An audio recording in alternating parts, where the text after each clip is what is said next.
birokratski haos, neku vrstu administrativnog haosa, jedna loša komunikacija očigledno između organizatora, između država i Viktorija, tako da to je taj jedan, možemo da kažemo, taj neki administrativni, birokratski pa i pravni aspekt.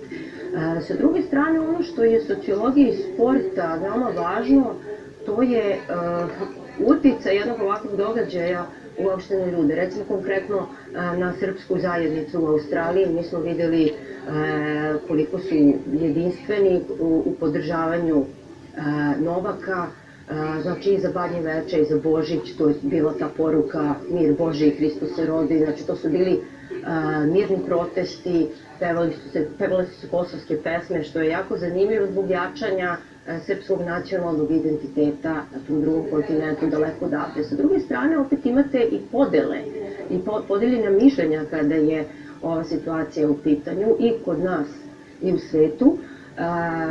Da li je Novak trebalo da se vakciniše pa da reši problem?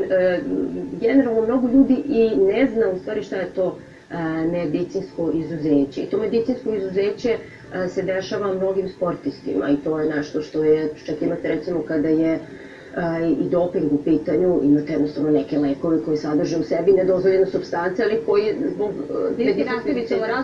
Samo da pojasnimo da sliku koju trenutno gledamo, vjerojatno čekamo Novaka Đokovića da izađe, on se nalazi pod obezbeđenjem policije. To je ono što nam javio tako iz režije.